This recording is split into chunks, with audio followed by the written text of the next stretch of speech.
Atenção porque vai começar a aula de artes.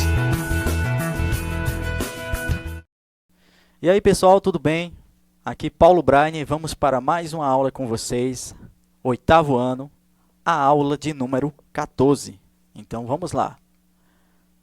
Mas antes vamos para a hora da correção da atividade anterior. Então vamos lá. Primeiro, de acordo com a aula, localize a opção verdadeira.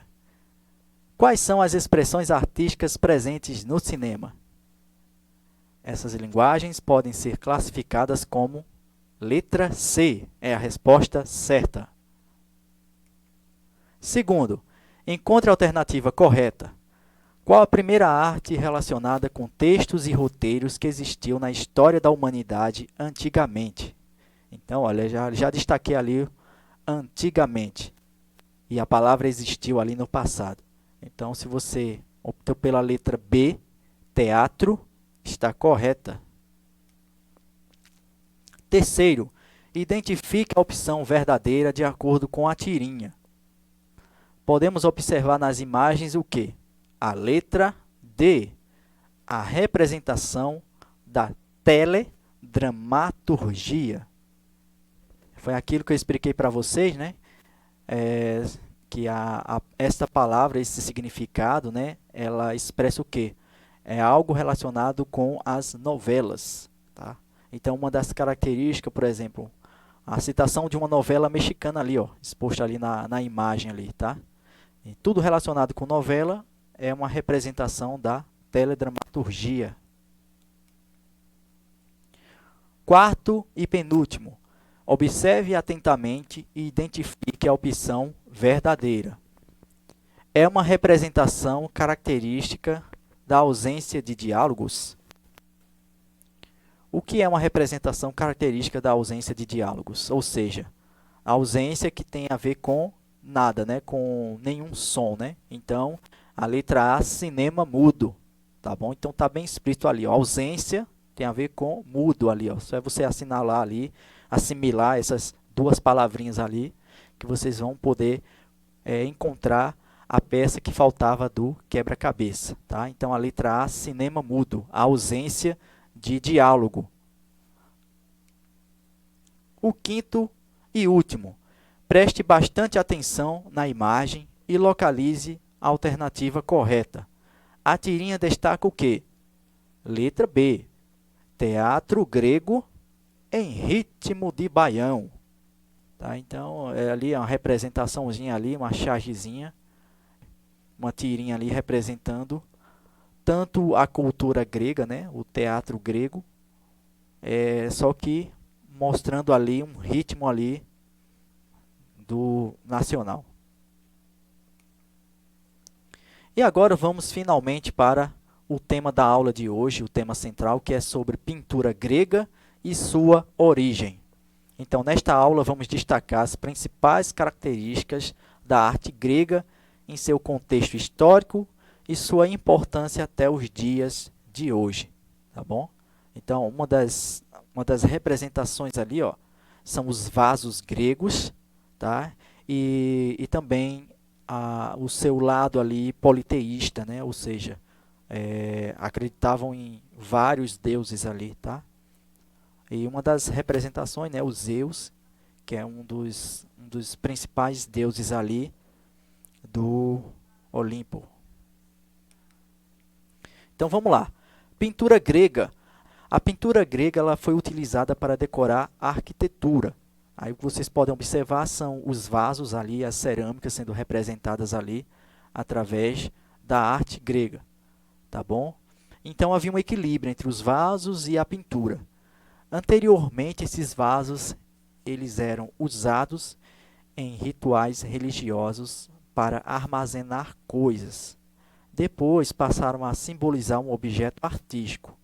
Então, antes, né, do lado artístico, né, da coisa que tornou-se uma das características dos gregos, que é a arte, enfim, eles tinham uma outra finalidade, que eram apenas para guardar objetos usados em rituais religiosos. Tá? Então, é bem interessante isso, porque Até então eles tinham apenas uma finalidade utilitária ali. Depois, com o decorrer do tempo, é que pensou-se pelo lado artístico, tá bom? Pessoas e cenas mitológicas eram representadas na pintura, como a técnica onde o pintor fazia as imagens em preto com um instrumento pontiagudo. Uma das características também em relação a deuses, né, sobre deuses e humanos, né? Eles gostavam muito da questão das histórias e tudo mais, que representava através dos vasos, né, das cerâmicas, tá bom? E o que sabemos sobre a arte grega? Bem, a pintura da Grécia Antiga, embora no seu tempo uma das mais populares e prestigiadas formas de arte da Grécia Antiga, é uma das menos conhecidas nos dias de hoje, graças à inexistência quase total de exemplos sobreviventes em mural. E a maior parte do que se sabe deriva de fontes literárias e de cópias romanas. Tá? Então, o caso da cerâmica é diferente. Ainda existe um grande acervo de vasos pintados. Mas só que existe ainda essa questão, né? Porque não existe um conhecimento mais profundo sobre a arte grega. Né? Só o que temos de conhecimentos, né, são as fontes dos vasos, né, que foram representados através da sua arte e tudo mais. Mas só que ainda não é o suficiente. Né? Ainda existe muita coisa ainda inexistente em relação à arte grega, tá bom? Esse lado dificultoso, tá bom? Então vamos lá. Dando ênfase ali à pintura na cerâmica, a maior parte da arte que sobrevive da Grécia Antiga se encontra na vasta produção de vasos para o uso decorativo ou utilitário, tá? Então hoje é enorme, né, essa questão de, principalmente nas casas gregas, ali. Você observa ali nas casas do cidadão muitos objetos, né, muitas decorações ali com a arte grega. Tá? E é uma arte que merece atenção pela riqueza de soluções plásticas, pela sua beleza e grande efeito decorativo, e pela enorme quantidade de peças que sobreviveram até os dias de hoje, possibilitando pelo menos sobre esta modalidade de pintura formarmos um panorama bastante detalhado sobre suas origens, evolução e influência sobre outras culturas. Os gregos, em geral, eles faziam vasos com um propósito simplesmente utilitário. Então é aquela coisa que eu falei para vocês, né, bem antes, da arte em sua forma assim, reconhecida, né, reconhecida mesmo até pelos próprios gregos, até eles realmente se convencerem de que o que eles estavam produzindo não era apenas um lado utilitário da coisa, mas também era arte. Até eles se convencerem disso levou um bom tempo, né? Até depois eles falarem, isso aí então é uma arte, né? É uma característica nossa, né? Uma identidade nossa. Aí vocês observam bem, né? Eles eram amantes das Olimpíadas, né? Eles gostavam, né, da saúde, né? Levar o porte físico e tudo mais, as corridas e tudo mais eram relacionadas com os gregos, tá bom? E além deles serem amantes dos esportes e tudo mais, das práticas esportivas, existiam também os estilos arquitetônicos gregos, né? Eles eram feras, né, como diz na linguagem de hoje. Então podemos definir 3 estilos arquitetônicos gregos. Lá de Coríntio, né, rico em detalhes; o dórico, simples e maciço, que representa o masculino; e o jônico, que é o luxuoso e representa o estilo feminino. Então, cada um tem uma característica ali de gênero ali diante dos estilos arquitetônicos, né? Arquitetônico que vem de construções, tá bom? Então, observem bem ali o lado simétrico ali, a perfeição, né, de cada coluna. Então, é muito interessante isso, né? Tanto os gregos, né, e também vou deixar aqui uma deixa aqui sobre os egípcios também, que eram povos super organizados, né, e calculistas e tudo mais. A exatidão de suas construções são incríveis. Então vamos falar sobre as características da pintura grega. Primeiro, o equilíbrio das formas, né? Vocês podem observar ali na parte da figura logo abaixo, que mostra uma arquitetura ali, bem a exatidão, a perfeição, a simetria e tudo mais, né? O equilíbrio das colunas, e também a parte também da anatomia humana, né? A perfeição que eles queriam realmente passar, né? Ou seja, deixar bem fiel mesmo a nossa realidade, a nossa forma biológica mesmo. Então, a anatomia humana é uma das representações, uma das preocupações dos gregos. Eles queriam realmente passar a transpor a realidade daquilo que eles viam para as suas obras.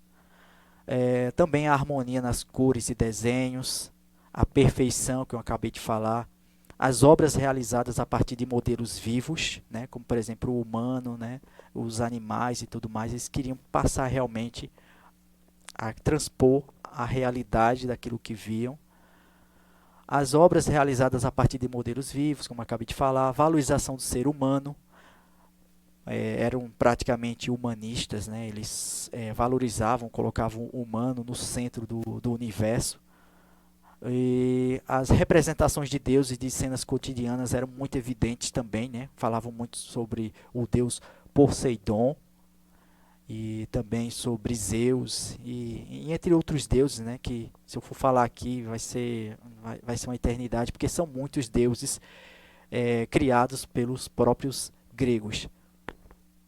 E também as representações realistas, né, com aquilo que eu falei para vocês, né, queriam realmente passar do que vinham da natureza mesmo ali, aos próprios olhos dos próprios gregos, representar através das suas obras de artes. Então é isso, recapitulando a aula de hoje, falamos sobre a pintura grega e a sua origem, de uma forma bem mastigada aqui para vocês, bem resumida. E o que sabemos sobre a arte grega, falamos sobre a pintura na cerâmica, os estilos arquitetônicos gregos e as suas características. As características da pintura grega, tá bom? Eu estarei disponibilizando um material aqui logo abaixo na descrição deste vídeo, tá? Se vocês quiserem dar uma aprofundada mais sobre o assunto, dar uma assistida aí, para vocês entenderem mais e se aprofundarem mais sobre a arte grega, beleza? Então é isso, pessoal, aqui são as referências para a realização do material, as fontes de pesquisa, se vocês quiserem dar uma olhada e tudo mais. E é isso, até a próxima, pessoal. Obrigado por tudo. Valeu, tô indo nessa e fui!